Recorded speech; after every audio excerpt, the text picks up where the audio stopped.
everybody. Welcome to, that was a bit of an abrupt ending. That was my fault. Sorry. Welcome to Wallace Hartley Presents the Podcast. I'm your host, Glen Lamont, along with my co-host, joining me this evening from an exotic port of call somewhere in the heart of East Vancouver, Mr. Paul Chartre. Thanks for being here tonight. No problem. Boy, what's with the music, Glenn? That's a nice improvement. It sounds like we're the Tonight Show and we got a band right here. Well, we do. That was written by that was performed by a very good friend of mine, Mr. Mike Kirby, who is, if you know the blues in Vancouver in the Lower Mainland, Mike, then you'll know the name, Mike Kirby. And we as we progress here with the program, I am going to be introducing different original local bands. I like that. Yeah, I think it'd be a nice change from listening to me drone on about all the things that annoy me on a regular basis. But holy crap, what a couple of weeks, huh? You know what I mean? It's interesting times. So they loaded up the truck and they moved to Ottawa. Parliament buildings, swim in the hose. Holy crap.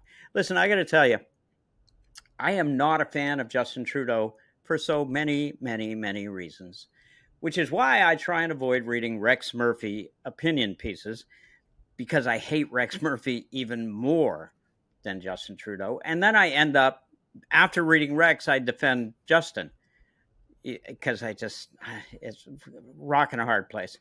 And Rex Murphy, let's face it, is like a bad car accident. You don't want to look, but you just can't help yourself. Curiosity does kill me. Yep. Oh, man. And also, I hate being on the same side as people who think that the 2030 agenda is when they're going to sterilize a certain percentage of the population and take away everyone's guns. And the vaccine is just an excuse to microchip everyone. On a personal note, if you've witnessed some of the interviews of some of the people who were there at the convoy, the Freedom Convoy, I'm sure you'll agree with me that they should have neither children or guns at any point in their life, or for that matter, anything sharp. But the Liberal government that we have in power has chosen to ignore these people at their peril. Why Justin refused to meet with these people is beyond me. I disagree with most of what they have to say. I think most of them are entitled whiners who are throwing a temper tantrum because someone asked them to actually do something for the good of the community that they didn't want to do. But at the same time, in a true democracy, everyone has a right to be wrong. By not inviting them to the table and going from early on dismissing them as some sort of fringe element that will just, fade away, and then coming back and invoking the Emergency Measures Act, you have essentially martyred them. And you've now given them probably more support than they ever had before. Worst of all, I think you have driven that wedge even deeper into the division that already exists here in Canada. Police forces all across the country are either sending or considering sending extra officers to work with the RCMP and the OPP, who are already supporting the city police. Other than a huge inconvenience to the people who live in the downtown core and a couple of minor incidents, they really haven't been doing much of anything compared to protests in the U.S. Hell, compared to America, everything that has happened so far is pretty much just another day at the office for Americans, or simply a Friday night downtown. Now, is this whole thing salvageable at this juncture? I don't think so. To me, this is a growing movement and it's already attracting bad actors. White nationalists and other militia style racist groups are already on board. Both sides are accusing the other of behaving like Nazis, and both sides would be correct. On the one hand, the government is calling in the military, and on the other, the convoy protesters are taking tactics straight out of the brown shirt playbook when it comes to creating fear and intimidation. Will this controversy bring about a much needed change, or will all this start to dissipate once the COVID restrictions are lifted nationwide? That's hard to say, but what I do know is if this government proceeds with using the Emergency Measures Act against ordinary citizens, then they'll be doing exactly what they are accused of doing, and that is trampling on the rights of individuals. In other words, for the Freedom Convoy and all those people who are supporting them, be careful what you wish for. You may just get it. It's I didn't think it would last this long. I was a little surprised. You know what I really appreciated in that the very beginning of your statement there was, because that's the exact language that popped into my head once it got to about week 2. You are ignoring this at your peril. Like, absolutely. Given the level of organization and the amount of people, this immediately, like, listen, I've done politics for a decent amount of time, and I've been to demonstrations that truly are representing a fringe group, and the numbers are small. They're easily dispersed. They don't have a coherent message. Like, none of those characteristics existed in this. I mean, framing the message initially was they took a while to find their legs, but once they did, they hit a nerve. And I think they hit a nerve with, like, people who were tired of lockdowns or restrictions and mandates and wearing masks, and even people who support vaccination and lockdowns and wearing masks are sick of it. Listen, well, and you do too, at our day jobs and my other casual jobs, which are both in mental health and addiction. Yeah, my hands are like the skin is about ready to fall off from washing them and using hand sanitizer. I'm itchy from if I don't shave the paper mask. Do you find that? And like, yeah, I'm sick of the protocols too. But it's my job. How can I put it? It's my job. If I don't like it, I can quit. Right? But if I want to feed my family, I have to abide by those restrictions, and so I do. But I heard an example of and probably lots of people have said the same thing. But I heard one truck driver at this convoy say, "Well, I'm sitting here because I don't have a job, so I have all time in the world. I mean, I should be crossing the border right now." Well, my answer to that is, hey, here's an idea. Get a vaccine. But they choose not to for whatever reason. Yeah. But my attitude is, again, if I don't like what's presented to me, I can quit. And I guess I can go find something else to do that maybe doesn't involve. Maybe I can find something to do that is just me working on my own. I don't have to worry about it as much. Yeah, it's very symbolic though of like, I mean, I agree with that stance of like, okay, these are the conditions of your job. You got to make a decision about that. Like, and it's really interesting how like, the framing of this like kept changing. So it was like anti-mandate. Now, they probably should have stuck with that, because I think you can win over a lot of people who are like, it shouldn't be required to do a bunch of things, right? So, um, there's a certain chunk of the population that I think, it's the whole body autonomy argument, right? It's like, I get to decide. If you believe that, like, a woman has the right to decide what kind of birth control Mm-hmm. they decide to use, that's body autonomy. That's like a choice that they're allowed to make, right? And Yeah. also, I think, to me, that was like one of the most fundamental and understandable arguments was, um, I would like to choose to do something different or take the risk.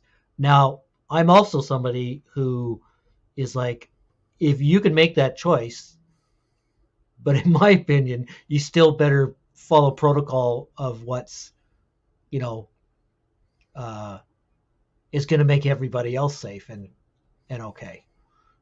Like, you don't go to work when you're sick. You wear a mask. You keep your distance. Like, when the Yeah. government says, or the medical advice is that, big crowds is a bad idea, then you don't go to like, that stuff. I don't, I don't have a problem following that. Like, because it makes sense to me. Like, that Well, just helps less people get sick.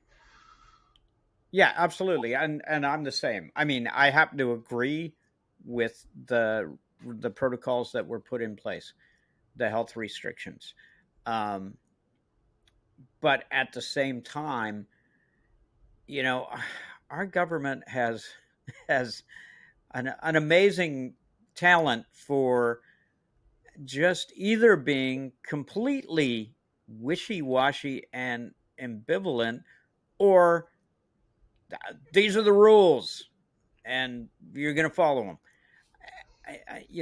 And also we have the same. Well, we have the same thing that America has to deal with: separate uh, levels of state government up here, separate levels of provincial governments, and we know each province. You know what I mean? Like, Alberta, Saskatchewan, Manitoba hate us here in British Columbia. Um, Sometimes for good reason. Well, mostly for good reason. Um, but you know what I mean? They're kind of all on the same page, and then we here on the left coast did things our way, and then uh, you know uh, Doug Ford. Uh, what does he do again? Um, Oh, Anyways, Doug Mr. Doug Ontario, Ford you talking about? did things his way. Um, but either way, So, we have so Glenn, I there was were going to ask you no. something, because it Yeah. always struck me. It always struck me that, um, there's differences always between Canada and the United States, but one thing that seems very similar, and I've often wondered if it has to do with like population density and stuff. Like, even crowded places in Canada aren't that crowded, but they're somewhat comparable to the United States, right? Well, you could, So all yeah, the places in the United States that were the most populated generally kind of had more restrictions and told people to, like, not gather in big groups, and then almost all the other places, like the four or the three central Canadian provinces, which are quite sparsely populated, you know, yes, um, I can understand why. Like, I often thought that one of the big differences is that when there's just less people around, and it's easy to, like, avoid it. Like, you don't really have to say, like, don't be in a group of 50 when there's only 100 people in town, right? Like, like, um, yeah, I, yeah, I absolutely. I don't I know if mean, this makes any sense or it's even scientific, but I often thought that, like, why is there so much similarity with, like, the center of both countries in terms of, like, their attitude towards this, right? yes, and I agree with that. It makes sense. However, what I don't understand now, I can understand that those provinces which have, I would have to say, traditionally been conservative voting provinces, um, and so their attitudes are going to be somewhat aligned with this Freedom Convoy kind of thing. What kind of blew me away was the amount of support from British Columbia, right, for the whole thing, and the attitude from the as big a population in BC here that was anti-vax and anti-mask from the get-go. I didn't realize that we had that many wannabe Trump supporters up here where we live, right? I mean, maybe I don't get out much. Well, none of us have gotten out much in 2 years, but you know what I mean? Like, I do appreciate that. It's a good question because I often wonder, like, why? Like, because, like you said, the little bit that I'm getting informed on about like support for this, well, what like, did you tell me? a lot of money, came from BC. You said it was like over half of Yeah, the money yeah, raised in Canada came from our province. yeah. So Blows me away. it's very interesting, but I often what's I'm starting to question more and more is I have the same sort of bias of viewpoint that you do in terms of, like, I do think it is a like a left right kind of dynamic, but I'm questioning that more and more in the sense that um, maybe it's just not so clean anymore. You know what I mean? No, there's a huge gray area there. And as I said, like, I'm the first to disagree with most of what these people support and believe, and I'm also the first one to, make poor inbred hillbilly trailer trash jokes, um, just because it's fun. Uh, but at the same time, I find myself defending some of their ideals and some of their arguments more often than I thought I would be. And that is because I think we have gotten to a point now where um, watching, first of all, I see a lot of arguing. So, and on both sides. And Yep. it's not about coming to terms with anything. It's about who's right. I want to Or be right. yeah, that or calling each You other names. Like, Yeah, but you don't have an argument. It's just like, I'll no, assassinate your character. You're a horrible person. That's why you're exact wrong. yeah, exactly. And so when I see that happening, I realize that nobody is talking about solutions. And what I'm also seeing is both sides in the media are just slaughtering one another. I mean, it's just what you said. It's a lot of character assassination. It's a lot of, who do these people think they are? It's a lot of very, self righteous, up on my high horse um, kind of political grandstanding. And many of the opinion pieces that I read they are black and white. You know, Yeah. you got people on the left leaning uh, journalists just basically saying, how selfish you are, and you're doing a disservice to your country. And then you've got, the right leaning journalists saying, hey, how come nobody's allowed to ask questions? When did that happen? And the bottom line for me, the big one that just made me stop and really try and take stock of things was the fact that nobody invited these guys to sit down at the table. Like, nobody. Everybody who has a beef with the government or whoever at least gets an opportunity to sit down and state their case. This never happened. We went from Trudeau going, oh, ignore them. They're a bunch of lunatics. They're a bunch of fringe nutcases. They'll do their thing, and we're certainly not going to be swayed by anything they have to say. And then he promptly left um, to self isolate. See, I'm becoming one of them now. Um, there's a Well, that was conspiracy. suspicious as hell, Glenn. Come on. That There, was just so there's, suspicious. I think it's, I don't know. but There's the two things sorry, I wanted just to yeah, finish. yeah, So okay. he promptly left, and then when he came back, it was like all guns blazing. Let's Yes. invoke the Emergency Measures Act. At what point did you say, okay, you people are really annoying and you're driving everybody who lives in downtown Ottawa crazy. So come on in, sit down, tell us what it is you want. Maybe we'll try and figure something out. That never happened. And then when they came back, it was like, oh, you're still here? Well, now we're bringing in the army. So I hope you're happy now, crazy convoy people. So here's like what just doesn't jive for me. So um, in politics, like there's always like, you know, 5 or 6 reasons for every one decision that gets made, right? Like it's a Yeah. strategy game, right? So it's about power and it's about holding power and securing like enough of a base to keep power. So okay, so it starts, and the initial reaction in the media is, it's dismissive, right? Sure. It's this kind of like urban cosmopolitan, like, oh, isn't that quaint? All these like working class truckers and farmers from Alberta are like gonna try and do something, right? But Mm-hmm. there's like 12 of them, right? So, okay, so that's how it starts. And then it actually like turns into something. It's like an actual protest. There's like bigger numbers, and there's, they're kind of like, okay, day one, there's a pretty big crowd, all this stuff is happening.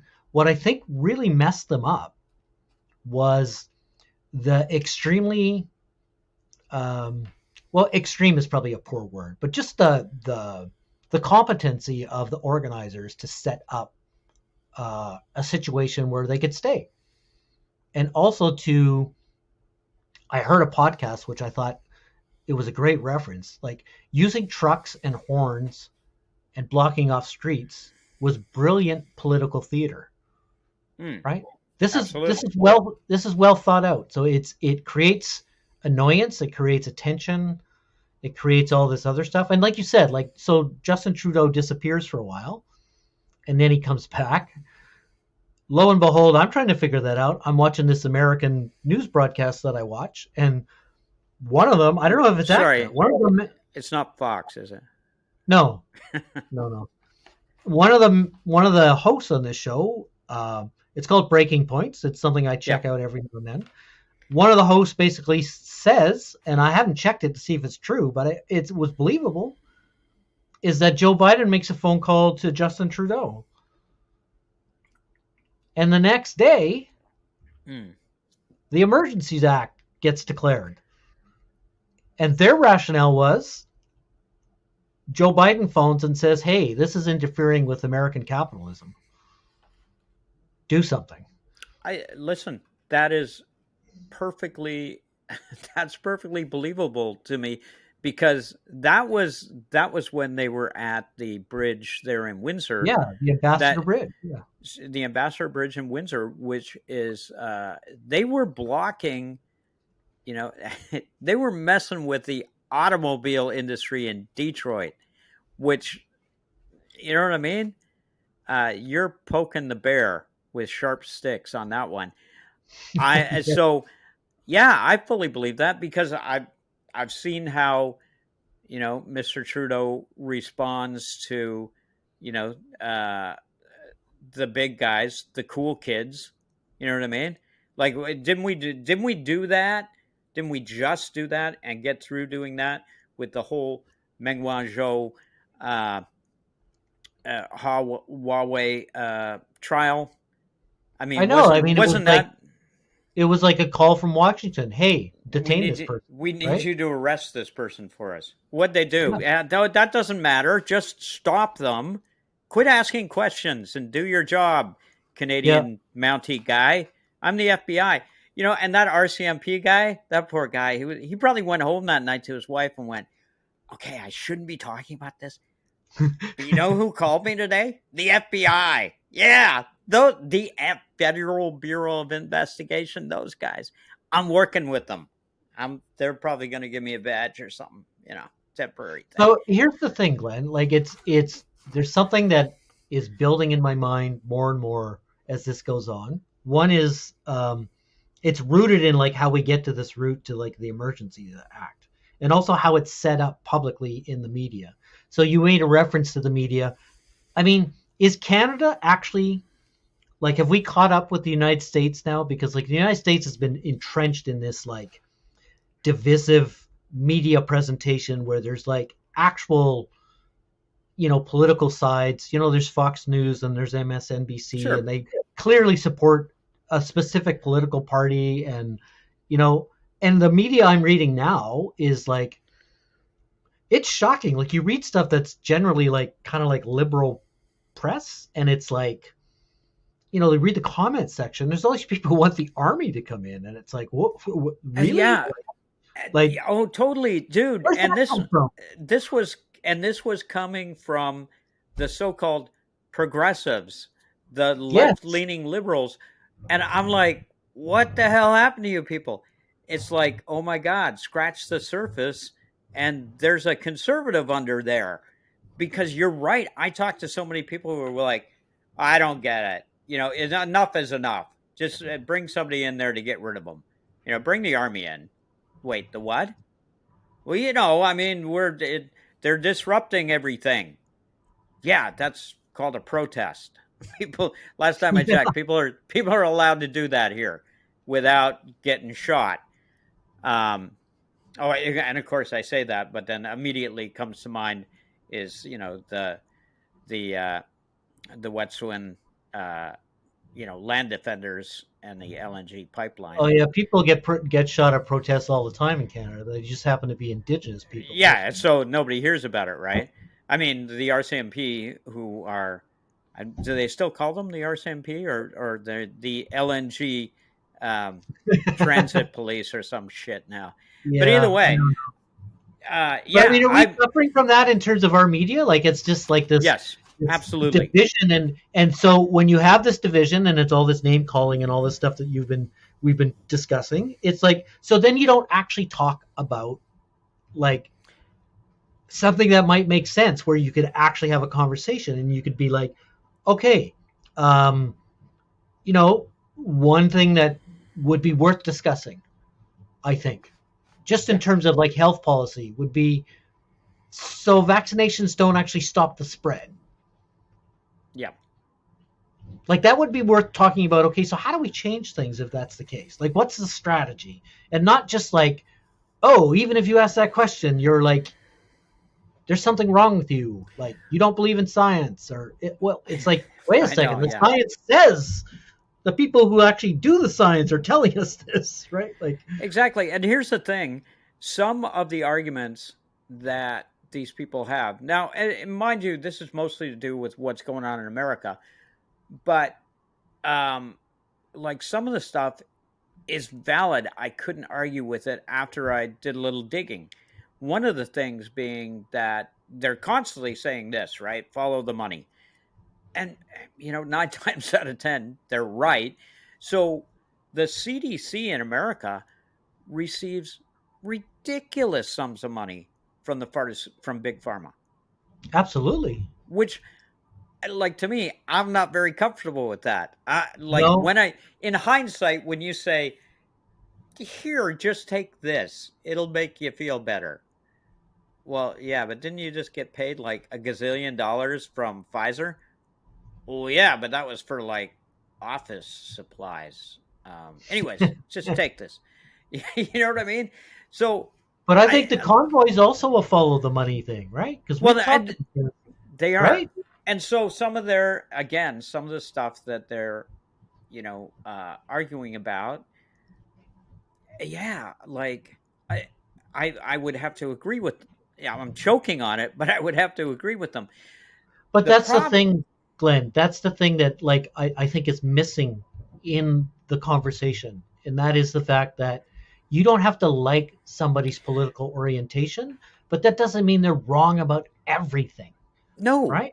And exactly. also follow the money. Like, what was the last stuff that you and I talked about? 36,000 small donations from Canada.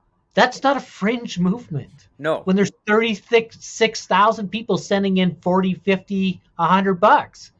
Yeah. That's a lot of people willing to do this. Not only that, again, like from an American news source, because they're freaking out over the fact that we're willing to even go there with this Emergencies Act, right?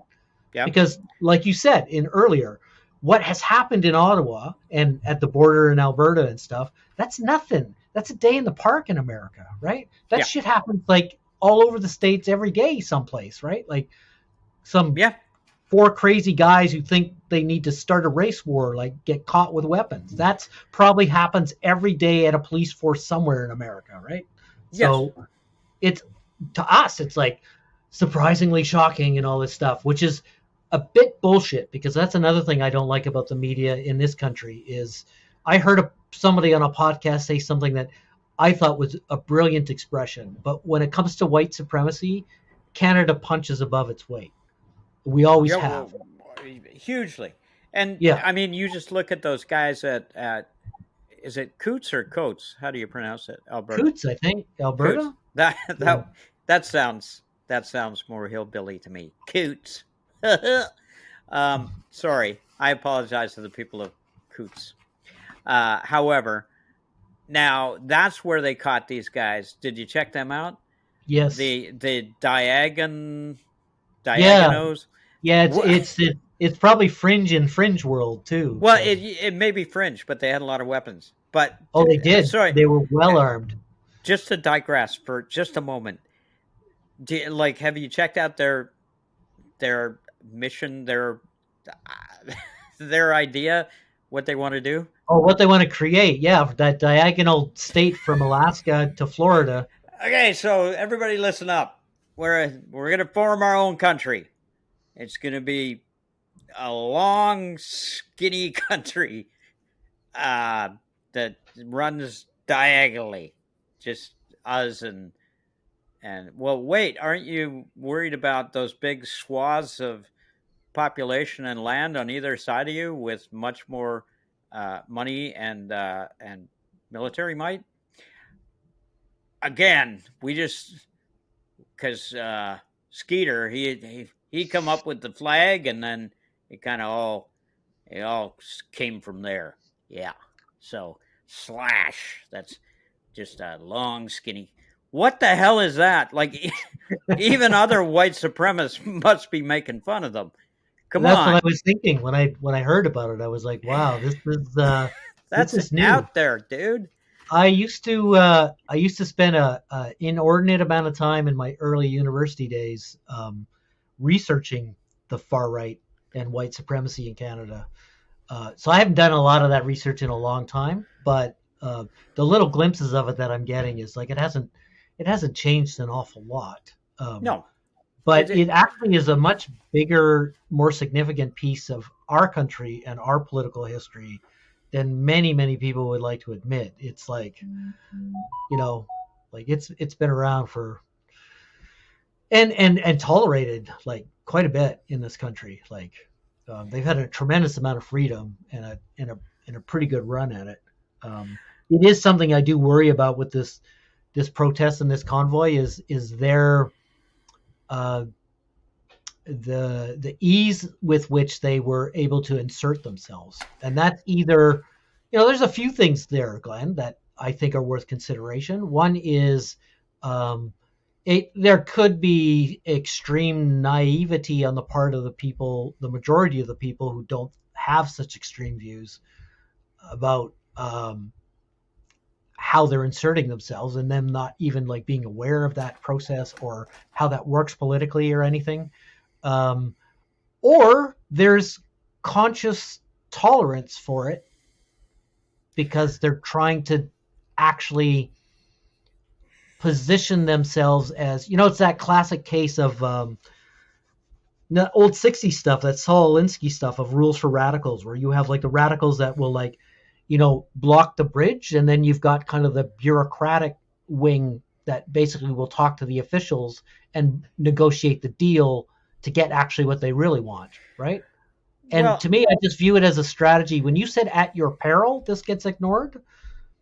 Like this could be the beginning of like an effective far right political organization that pushes the Conservative Party to the right.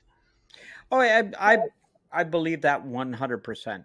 But it's no surprise to me that there's that level of, or that many, you know, organizations that are either white nationalist or racist or anti Muslim, anti immigration. That comes as no surprise.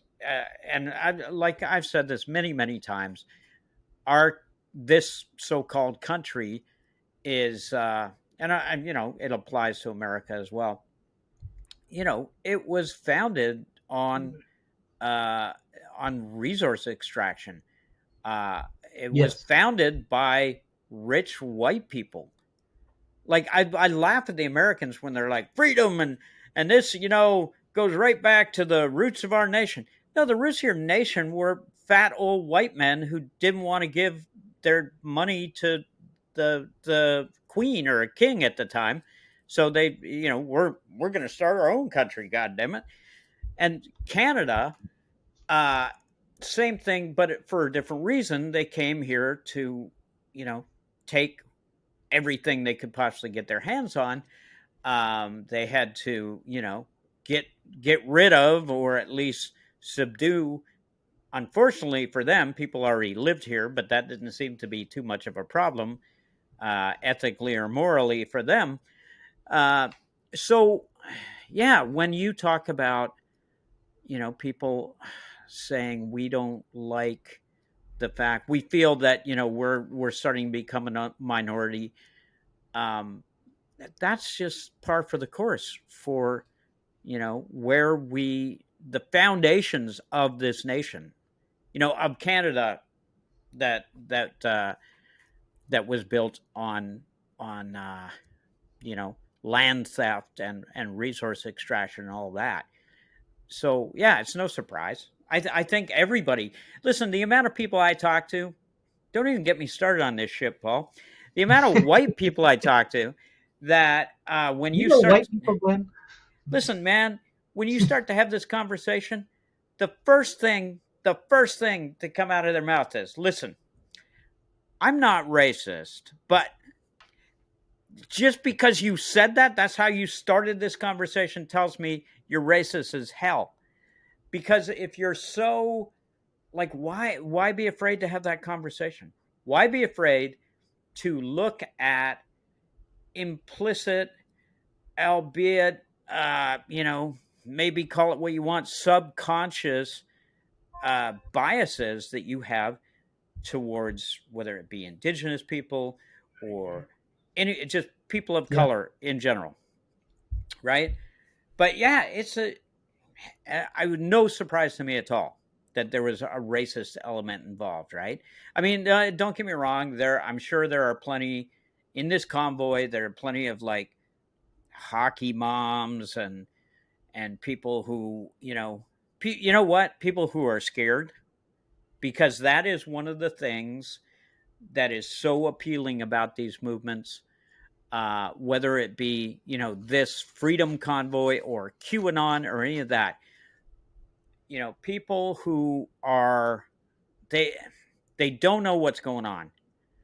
I, that's that's a There's really good point, Glenn. Because here's one of the things that always struck me is like also like why it's not fringe and why there's arguments here that are worthy of discussion that we're being distracted by, are you vaccinated or are you not or whatever, right? So one of the key things that is on the table for debate, because you can't really talk about it anywhere else. Like what I worry about is a lot of sort of mainstream people are being driven into the arms of people who are willing to organize on the far right, because you can't talk about something like, for instance, what a vaccine passport represents in the big picture. So think about it, Glenn. We've never in world history had a method of actually determining your access to things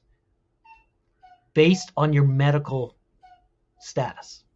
Oh, Like, I this know. has happened in history, but not at this scale and not with the technological infrastructure that's in place. So, for instance, the actual passports we use to get on airplanes and stuff, those were implemented as a temporary measure during the Spanish flu, Right. right? And it was because of the spread of the flu, and it was a way of like trying to like control that situation, right? So Sure. this is another attempt at controlling nature, right? Because we're trying to control a virus and the Yeah. spread of a virus, and there's medical knowledge behind like trying to stop it, which I get. But we also have a system now where like it may like it's not the actual vaccine passport itself that's the issue, but it's the technology of being able to actually select people to have access. Now just think of how that could be applied to many, many other things if Listen, it was chosen to. It's not the technology, it's the application of the technology. And this is a question that people are trying to raise and why they don't want vaccine passports, because they see it as the thin edge of the wedge. And if you say yeah, this in liberal company, I you're know. considered a tinfoil hat right wing nut job. But listen, I went for lunch today, and it had never dawned on me. But since I was, preparing for this particular episode, um, when I was standing in line, and then it got to be us, and uh, vaccine, and I'm like, proof of vaccine, what?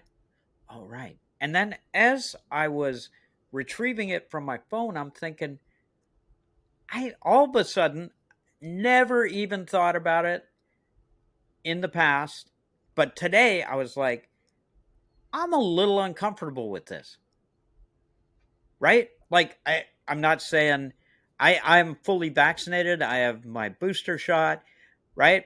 I mean, hey, I'm all behind the health measures, but yeah, I was like, I'm not. This is like crazy that I'm doing this.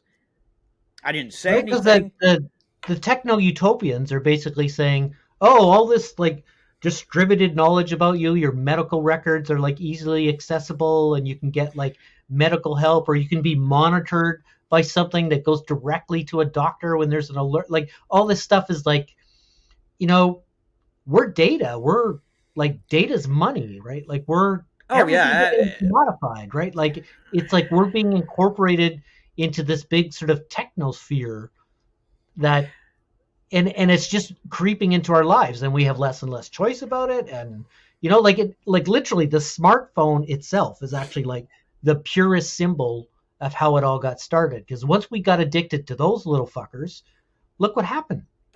yeah, absolutely. And listen, going back to what we were saying before, uh, the way some people get, kind of gravitate towards these fringe elements, which aren't so fringe anymore. If you say to a person, "Listen, if you're unsure, here's some websites. I'll send you some links. There's some good studies that were done, in Spain. Also, check out Canada Land podcast or those other idiots. Wallace Hartley presents. They talk about a lot of this stuff in great deal. You can see their eyes already glazing over, right? But when somebody comes along and goes, "Hey, I I feel you, and I'm on your side," and here's the thing, I'm going to let you in on a secret. It's all about this. And these are the people behind it. Scary, huh? And that person is going to go, "Holy shit, why didn't I ever see this before? How much money can I give you some money? I want how can I join you? How do I Yeah, come on, take me with you." Right? That's how it happens. Because as you said, nobody ever bothered explaining it to anyone. They just went, "This is what we got to do." And so you better do it, But right? also, Glenn, we're we're learning more and more, not as much as I think should be discussed, but we're, you know, um, a lot of very intelligent people who get paid very good money to make even richer people a lot of money are designing systems based on the most sophisticated knowledge about human behavior to get us to consume and to get us to be like primed and pumped and fearful or excited, or it's spectacle, it's addiction culture, it's like, I don't know what you want to call it, but it's like when you have people spend that kind of money to manipulate large numbers of people for profit, like they're going to be successful because like they're spending an awful lot of money. So you have these systems in place now where it's not about building community or consensus or conversation or dialogue or discussion or debate. It's about fear so that you can push them towards consumption. Oh, without a doubt. Even if that means consuming news, right? Because news is now a product, right? But let us, before we run out of time here, sometimes when I see podcasts on like YouTube and they're like 2.5, 3 hours, I'm like, that's crazy. But yeah, I realize why, because I could talk about this shit for days. But yeah, I mean, a long conversation form is actually kind of interesting sometimes. So let us just for a moment go back to the Emergency Measures Act, which was kind of the focus of this episode. And so here's some bullet points. And you said some interesting stuff about that earlier. But first of all, so this Emergency Measures Act, which used to be called the War Measures Act, it's only been invoked twice in the history of our country, right? Or actually 3 times. So the first time was during the war, hence War Measures Act, which resulted in internment of Japanese Canadians, which was a whole other, well, in World War One, they interned Ukrainians, German, Italian. Right. Like there is more than just one. The one in most recent memory is the Japanese in World War II. Right. So that was first time, but the other 2 times were by our own Justin Trudeau and then his dad back in the 70s, Pierre Elliott Trudeau. So the apple doesn't fall far from the tree. And so yeah, I mean, it's crazy, right? So, yeah, I actually thought of that quite a bit as well. As like, oh my God. His dad brought it in 1970 for the whole FLQ crisis, right?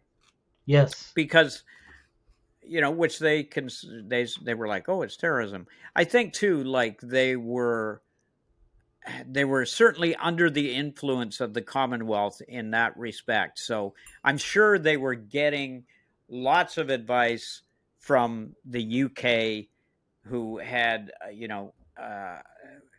obviously at that time were dealing with the troubles in Northern Ireland, which was an illegal occupation in itself. And so there had to have been, Glenn, there had to have been, the FLQ kidnapped a British diplomat. Yeah, so the Brits were probably going, yeah, well, we have the same problem with the damn Irish, so here's what you got to do, right? And the FLQ was, I don't know, like, yeah, they kidnapped a guy and I guess they blew a couple of things up. They did murder one of the kidnap victims. The British diplomat got murdered. Right. So, I mean, when that stuff started happening, that's why, the War Measures Act. But many people living in Quebec were like, "This is overkill, man. This is not." Well, of course, it's overkill. And why would you not take? I don't want to get too much into it, but why would you not just leave that up to either whatever branch of the RCMP or whatever to investigate and follow through, and you know what I mean? But either way, so that's what his dad used it, and then Justin is using it now. So originally, the War Measures Act, as you said, it dates back to 1914, and it was intended to give Canadian government extra powers during times of war, invasion, and insurrection due to real and perceived injustices uh, related to use of the act. So the Emergencies Act, which is what we're talking about now, of 1998, is part of the revised statutes of Canada. Such legislation is reserved for use under the most extreme emergencies. So a bunch of guys parking their trucks in downtown Ottawa and honking their horns and peeing on some statues. That's is the most extreme emergency. that does not meet my criteria of the most extreme emergency. Or blocking a trade route to the United States, like at an Alberta border, a Manitoba border, and an Ontario. Listen, as I said before, you start messing with the auto industry. That's like Jimmy Hoffa territory, man.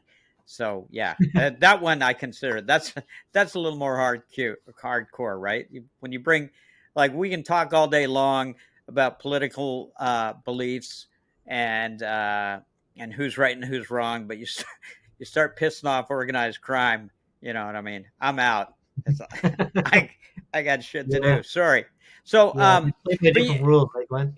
But you, oh yeah, you made an interesting point that, like, so the 1970 crisis, that when you bring that up to most people, they don't even know about it. They don't even know what the hell it was.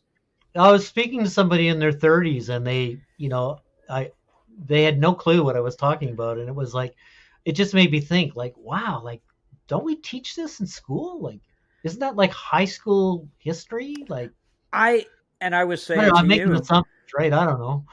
No, I don't remember it in high school. I don't remember. I didn't go to high school that much. But I remember it because of family. We were talking about that. Yes, both my parents were French Canadian, and my mother had her entire family living in Montreal at the time. Yeah, and like, this was like when they were growing up, even in the in the 40s and 50s, like, the themes that the FLQ and the separatists were talking about were open conversation in French Canadian families. Like, well, and for me, it was my old man who was. I learned all about this stuff from him. He was a socialist for sure. He was a diehard union guy, but he also was worked for Canada Customs. So he was, he was a conflicted guy for sure. But he was always on top of that stuff, and so, he always made sure that he talked about things like that with me, and maybe at the time I didn't appreciate it as much as I should have, but I listened, and I sure appreciate it now, because it gives me having that kind of foundation. It really helps you navigate situations like we're in today. Well, this one is freaking me out a bit because, I didn't pay attention to it politically when I was a kid. I mean, it was a family thing that we talked about and stuff, right? I had relatives that were separatists and stuff, and I grew up in BC. I don't even speak French, right? Like, I mean, I had a very biased point of view and stuff like that. But when I got to university, I just studied sociology, and there were, like, every professor and their dog, like, taught this in school because it was, like, such a significant event in Canadian history. And I read a bunch of books about it, and one of the most hilarious things, few things that stuck in my mind forever, ever since I read them, was the number one target of the Canadian Secret Service the day before Rene Levesque got elected in the Parti Québécois election in Quebec, was Rene Levesque. He was the number one target of the Secret Service of Canada. Oh my God. And then he won an election. So he wins this election, and one of the first things he does, after the party,